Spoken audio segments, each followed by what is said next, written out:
بسم اللہ الرحمن الرحیم نحمده ونصلی ونسلم علی رسولہ الکریم اما بعد۔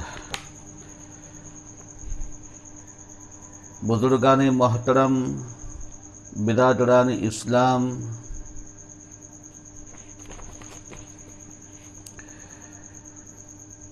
گزشتہ کل کے درس اور سبق میں آپ حضرات کی خدمت میں محرم اور عاشورہ کے دن کے تعلق سے فضیلت بیان کی گئی تھی۔ آج کے درس اور سبق میں 10ویں محرم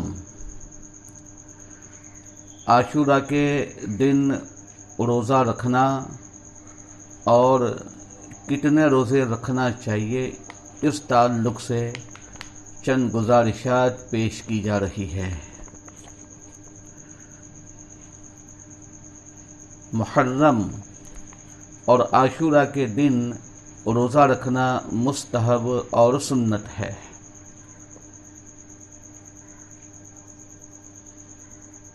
عاشورہ کے دن صرف ایک روزہ 10ویں محرم کا رکھنا چاہے تو رکھا جا سکتا ہے، ایک روزہ رکھا جا سکتا ہے، البتہ 2 روزے رکھنا یعنی 9ویں اور 10ویں محرم یا 10ویں اور 11ویں محرم، اس طرح 2 روزے رکھنا بہتر ہے۔ حوالہ سماعت فرمائیے گا، معارف السنن جلد نمبر 5 صفحہ 434، کفایت المفتی جلد نمبر 4 صفحہ 252، فتاوی رحیمیہ جلد نمبر 5 صفحہ 196 197۔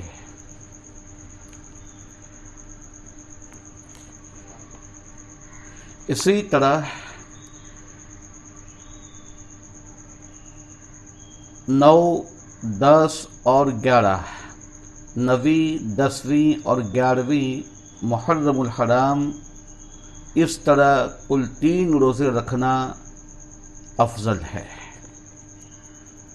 محرم اور عاشورہ کے 3 روزے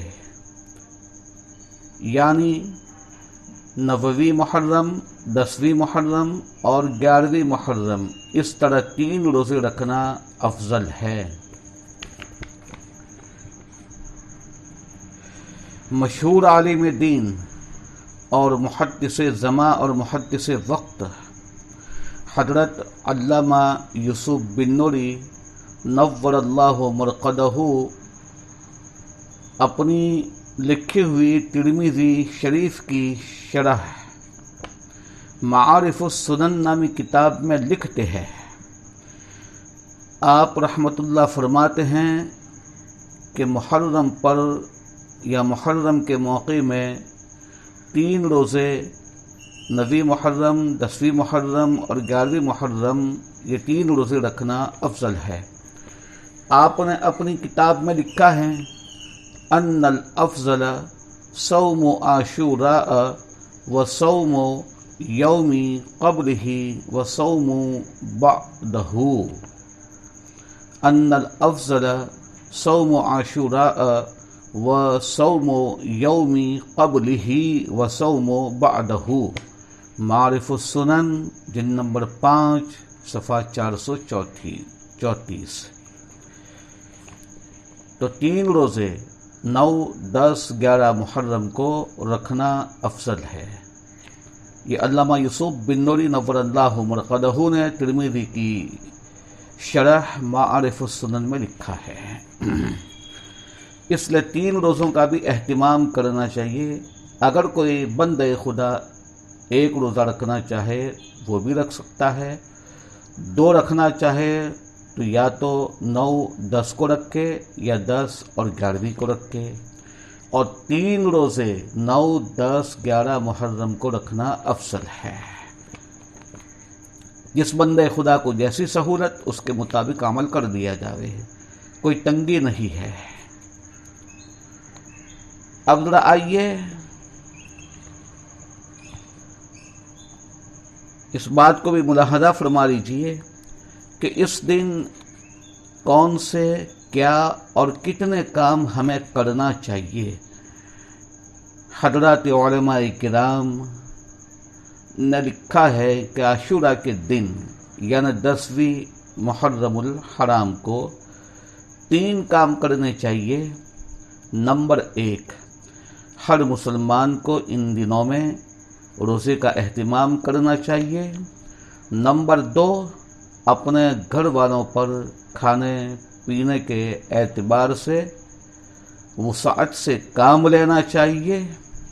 حدیث شریف میں سید الکونین آقا نامدار تاجدار مدینہ صلی اللہ تعالی علیہ وسلم نے ارشاد فرمایا کہ جو آدمی 10ویں محرم کے دن اپنے گھر والوں پر، بال بچوں پر، اہل خانہ پر دل کھول کر خرچ کرے گا تو رب ذوالجلال دل کھول کر وسعت کے ساتھ خرچ کرنے والے پر 1 سال وسعت والی روزی عطا فرمائیں گے، کشادہ اور وسعت والی روزی عطا فرمائیں گے۔ تیسرا کام، حضرت حسین رضی اللہ تعالی عنہ کی شہادت یاد آنے پر انا للہ و انا الیہ راجعون، اگر کسی بندے خدا کو 10ویں محرم کو حضرت حسین رضی اللہ تعالی عنہ کی شہادت کی یاد تازہ ہو جاوے تو اسے انا للہ و انا الیہ راجعون پڑھنا چاہیے۔ اس پر بھی حوالہ جاسمات فرمائیے، شامی جلد نمبر 3 صفحہ 398، فتاوی رحیمیہ جلد نمبر 2 صفحہ 380 ہے۔ یہ جو 3 کام بیان کیے گئے، اس کے علاوہ بہت سی من گھڑت باتیں، باطل اور غلط عقیدے لوگوں کے درمیان مشہور ہے اور بہت سے مسلمان اسے کر بھی رہے ہیں۔ یہ خلاف سنت، ناجائز، بدعت اور منع ہے۔ حضرات علماء کرام نے بہت سی ایسی باتیں کہ جو لوگوں کے درمیان میں پرچلت ہے، مشہور ہے اور غلط عقیدے ہیں، وہ کیے جا رہے ہیں، اسے خلاف سنت، بدعت، ناجائز اور حرام تک لکھا ہے۔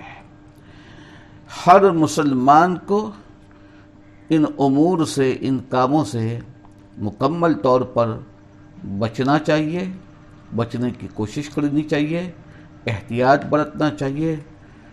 اخیر میں حق تعالی شانہ سے دل سے دعا ہے کہ ہر مسلمان کو صحیح قرآن، حدیث، شریعت مطہرہ کی تعلیمات کے مطابق اعمال، افعال اور کام کرنے کی توفیق ارزانی عطا فرماوے، اور جو کام اس دن بدعت کی قبیل سے، خلاف سنت، ناجائز اور حرام ہیں، اس سے حق تعالی شانہ ہم تمام کو، ہر مسلمان کو بچنا آسان فرماوے، بچنے کی توفیق عطا فرماوے۔ آمین یا رب العالمین۔ احباب سے، متعلقین سے گزارش ہے، درخواست ہے کہ اس درس کو اور سبق کو جتنا ہو سکے زیادہ سے زیادہ فارورڈ کیا جائے۔ وما علینا الا البلاغ، دعاؤں کی گزارش ہے۔